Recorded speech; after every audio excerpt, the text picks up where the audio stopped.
Previously on Grasses and Classes. Last lesson, we learned all about oysters, oyster reefs, and their importance to our bay. We learned how oyster reefs help restore shorelines after erosion has occurred, and saw how oysters naturally improve water quality by filtering out their food. One adult oyster can filter 50 gallons of water in one day. Oysters are bivalves with two hinged shells that contain a soft body characteristic of animals in the mollusk family. Mollusks are invertebrates, meaning they don't have a backbone. They live in damp and watery environments, and many can make their own shell. Although you can find oysters growing on places like bridge pilings or docks, they prefer to settle on their own kind, like on our oyster reefs. These oyster reefs help create a living shoreline that provides a habitat for many animals. Oysters have many adaptations that allow them to survive in our bay. For example, there are hard shells that protect them from predators. What other animals are found in our local estuary? What adaptations allow them not only to survive, but to thrive in this brackish water environment? Tune into the 6th lesson of Grasses and Classes to find out. Welcome to Grasses and Classes, brought to you by the Choctawhatchee Basin Alliance and AmeriCorps Northwest Florida Environmental Stewards. This is Lesson 6, Observation Tanks. Welcome back, explorers. This year we've been learning all about our local watershed and the common point to which all the land and water drains to, the Choctawhatchee Bay. There are many plants and animals that call our bay their home. Today we are going to be using several different tools to get a closer look at the critters in the Choctawhatchee Bay. The first tool we're going to look at is the observation tank. Observation tanks allow us to look at marine critters up close so we can study them and educate about them. The next tank we will look at is the V tank. It is narrow at the bottom and looks like a V from the side. This limits the space the fish can swim around, so it's easier to identify and photograph. Before this lesson, we caught several critters to fill our tanks so we could show them to you in your classroom. We used seine nets and dip nets to catch these critters. A seine net is a large net connected by two poles. It has weights on the bottom and floats across the top to keep the net upright. When you walk through the water with the net outstretched, the weights skim the ground, corralling fish and other animals up into the net.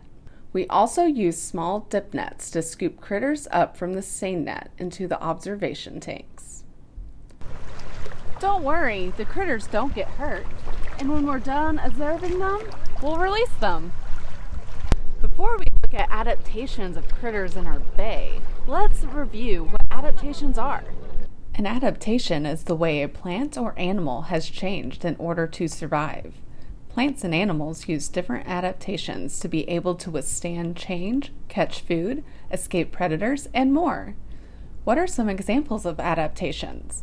Pause the video now to discuss.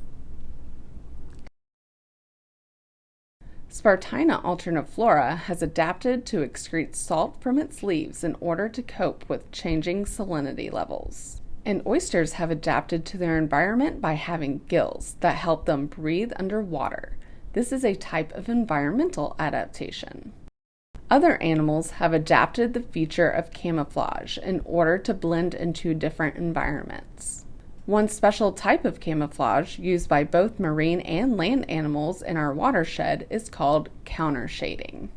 Countershading is when an animal is darker on the upper side of its body and lighter on the underside of its body. Why do you think animals have countershading? Pause the video now to discuss. Countershading helps animals blend into their background. If a predator looks down on the fish from above, its dark color helps the fish blend into the darkness of the deep water.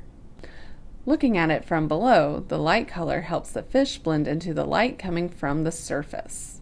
The Atlantic croaker is one fish in our bay that uses countershading to camouflage itself, but many other animals use countershading, not just fish. Another way animals can blend into their background is through an adapted body shape. An example is the pipefish. They live in seagrass beds and are able to camouflage well because their elongated, skinny body shape makes them look like a strand of seagrass. Other fish can have different body shapes adapted to their unique environments, but they all share some basic anatomy. Let's learn about some important parts of a fish. First, let's look at the dorsal fin. The dorsal fin is on the fish's back and prevents the fish from rolling upside down while swimming.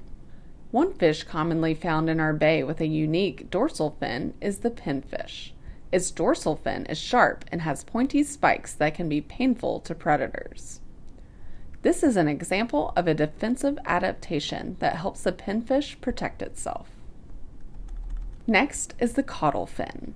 The caudal fin is the tail of the fish and helps them move through the water. Different shaped caudal fins determine how quickly a fish can swim. For example, the Atlantic silverside has a slightly forked tail, which allows it to swim quickly to avoid predators. Lastly, the pectoral fins are located on the sides of the fish and help the fish move up and down in the water. Fish are not the only marine critter that can have an adaptation, and one animal can have multiple adaptations. For example, crabs are able to change color depending on their environment, which helps them to camouflage themselves and blend into their habitat. They also have special legs called swimmerets that are shaped like paddles, which help them move quickly through the water. This is a body shape adaptation.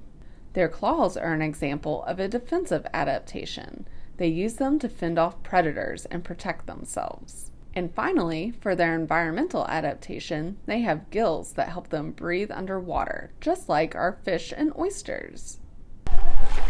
Now it's your turn to observe animals that are found in the Choctawhatchee Bay.